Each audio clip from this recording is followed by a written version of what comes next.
everybody, it's Dana and welcome back to day 4 of the holiday card series. I can't believe we're down to the last 2 days. So let's go ahead and get started.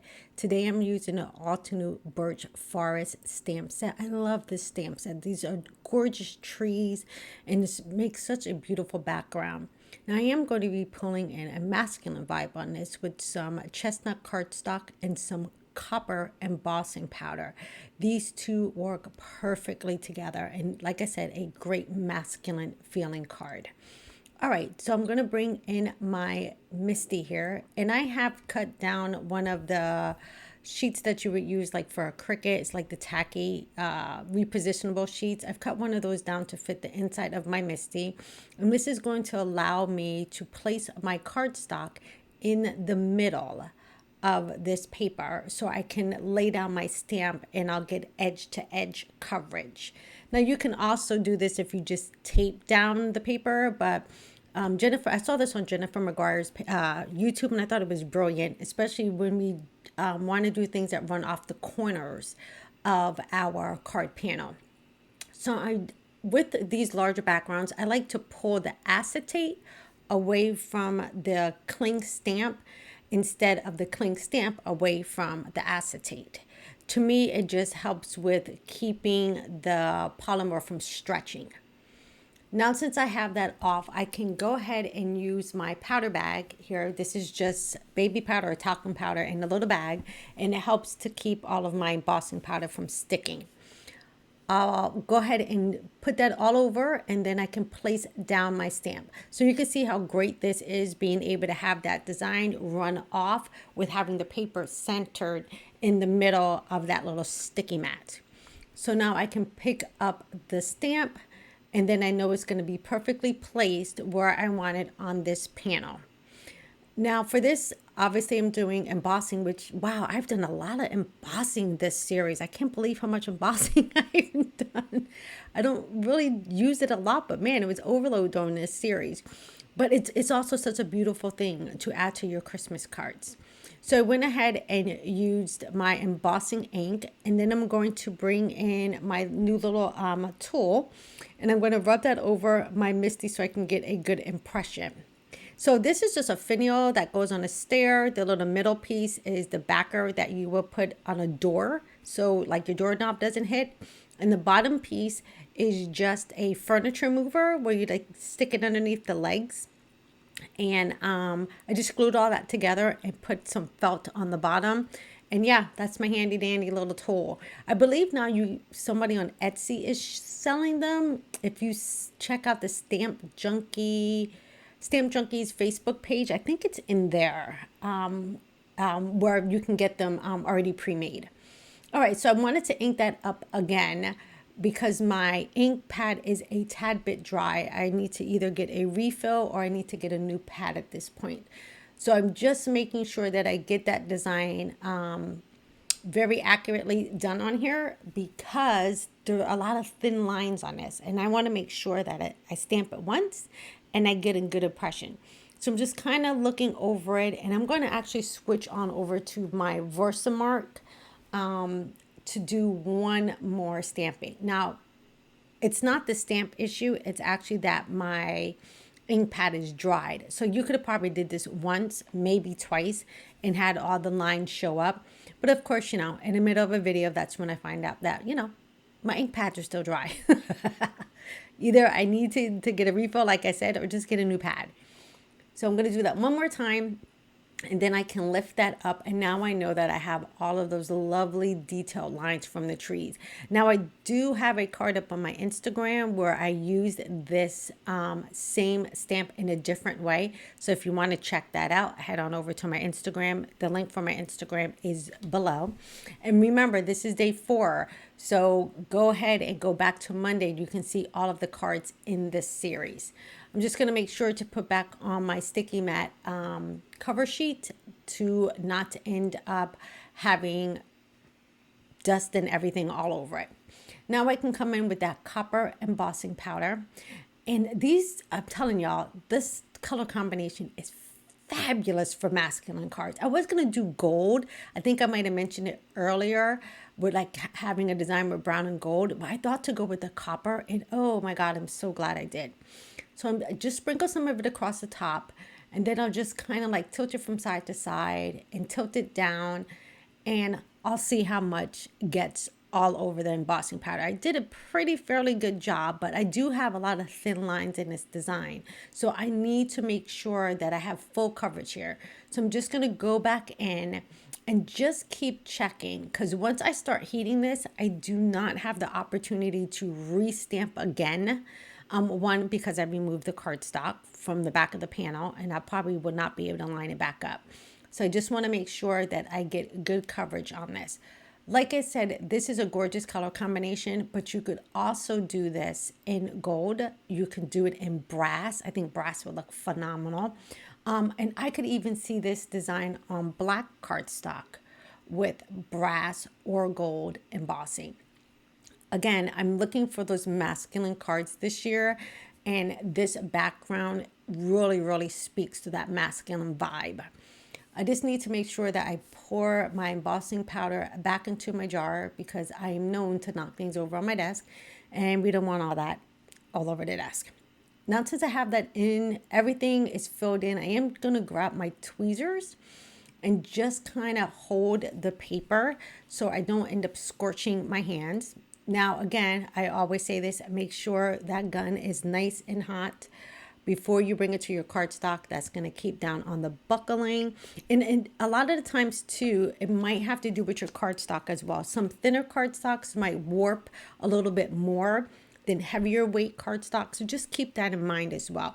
It does not necessarily mean it's always your heat gun, but the hotter it is before you bring it to the paper, the better off you're going to be. Now, since I'm starting to heat that, the magic is happening. You can see how gorgeous this copper is. It is absolutely phenomenal on this brown. Once I get all this heat set and bring it up to the camera, I think you're really going to fall in love. Again, great masculine card. However, if you just added maybe like a framed die around here in a softer design, almost let's say scallop design, it can go either way. So keep that in mind. The card that I had up on my Instagram, it's a very softer look than this one here.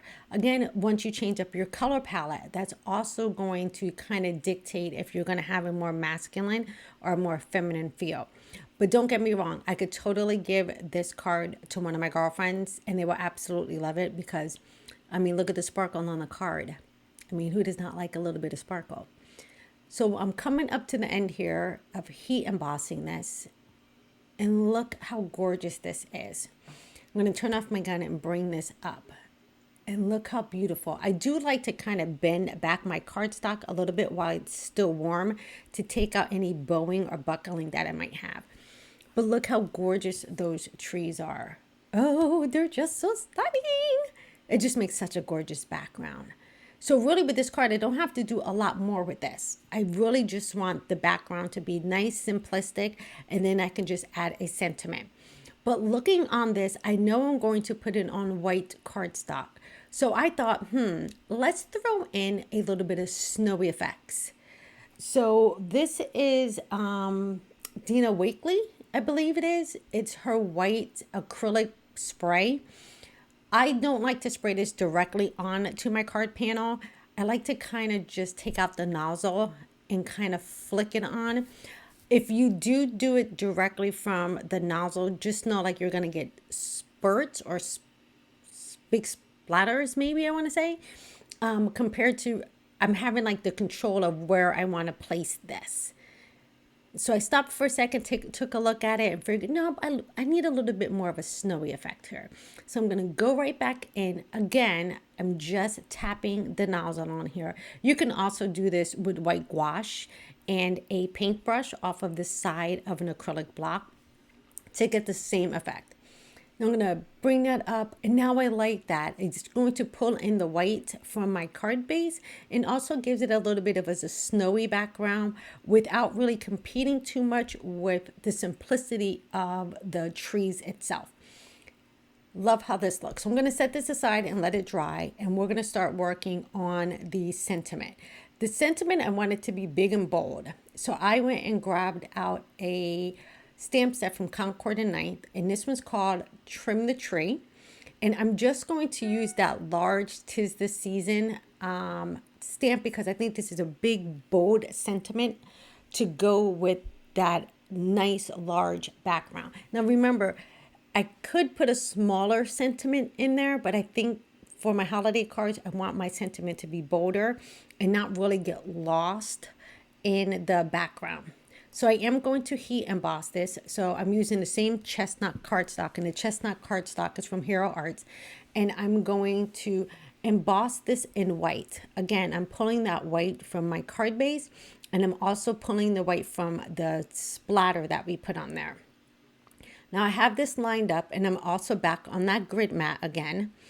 And all I need to do is grab my Versamark and stamp this out. Now, I wanted to initially stamp this twice so I could have another piece for another card. But somehow when I did this, I had left the cover sheet on the mat in the back. Sorry about that, brain dump for a second. And I did not have it tucked in the corner correctly. So when I stamped it the second time, it kind of shifted on me. So you're going to see me pull this up and then realize like, that doesn't look right. You can tell like there's a blur in it. So, but never fear, I'm not going to waste anything. So I'll just pull that off. And then I'm just going to place this into my MISTI without using the mat. And then I can just stamp this again. And that's the wonder of having a larger piece of cardstock. Now the piece that I messed up on, I'll trim that out later, put that back in my scrap bin, and I can use that another time and just use the reverse side of it. Because, you know, if you messed up on one side, you have the opportunity to do it again on the other side. So now that looks so much better. And this time I am going to make sure that it's stuck directly into that corner before I stamp it again. Because I just want to make sure this is a large image and it's a bold image, and I just want to make sure that I get a good impression. Because again, once I start adding embossing powder to this, I am not going to be able to restamp this directly in the same spot again. Now, since I have it the way I want it, I'm going to bring in my white embossing powder. And this white is really, really, really going to pop off this brown. Oh, it just looks lovely. Again, I'm going for that very naturist, masculine feel with this card. So I'm just tapping off any excess that I have, and I'm also going to grab my little paintbrush. I keep a little paintbrush that I do not use for anything else but this and glitter, so I can just clean up my edges, take away any stray bits, and I know I'm going to have a very crisp white sentiment. So once I get that cleaned up, again, I'm just going to trim this down so that little piece on the top, it's not going to go to waste. I'm going to bring back in my heat gun. Again, one more time, can't stress this enough, it's to make sure that your gun is hot before you bring it to your paper. Test it on your hand, but be careful. Do not burn yourself, because I would not be liable for that. So you're going to see how awesome this looks when it starts getting heated, and look how bright white that is on that brown cardstock. And it's where these color combinations, again, for some reason in my head, is going retro for me. Maybe it's the font, the sentiment, but it's really going retro to me, and I love it. Now, I did realize that I stamped this a tad bit crooked, but I'm going to fix that because I do have some dies, some square dies, and these are my infinity dies from Hero Art. I'm going to go ahead and grab these and trim this panel down.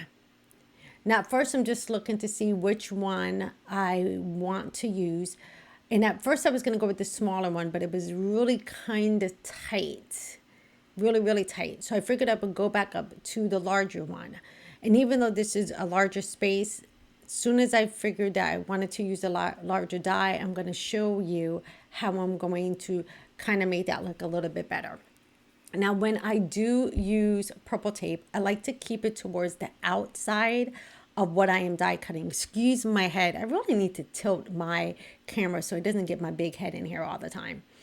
I like to use my purple tape and kind of keep it on the outside of what I'm stamping, so it's like connected to the paper itself and not what is being die cut. And that's going to afford me the opportunity not to rip my paper. So again, I'm going to run this through my Gemini Junior, and ta-da! We have this gorgeous bold sentiment with just the simplistic lines of the trees in the background. Now I did want to bring a little bit of this copper color up to this top panel. So I am raking my Versamark pad just against the edge of this rectangle. I think just pulling that color up is going to make my card a little bit more cohesive and also not make this top sentiment look so boring, like it was just like set up there for like no good reason. So I'll bring back in that copper embossing powder, and I'm just going to pour it right down the center of the paper, and then I can just pick up my piece and kind of like dab it in there. So I'll rotate and make sure that I get that embossing powder up the sides of that panel. It's super, super easy to do, and it actually is a perfect way just to add a touch more color to a card panel without really adding much more of a design element. And it does not have to be even. This can be very rustic. So just remember, if you didn't swipe evenly, it's okay. It can be very forgiving in the design. Now, I do want to be careful. I do not want to overheat my sentiment again. So I'm making sure really just to keep my heat gun along the outside edge, because I don't want to melt that white embossing powder again. So I'm being very careful just to go around the edges.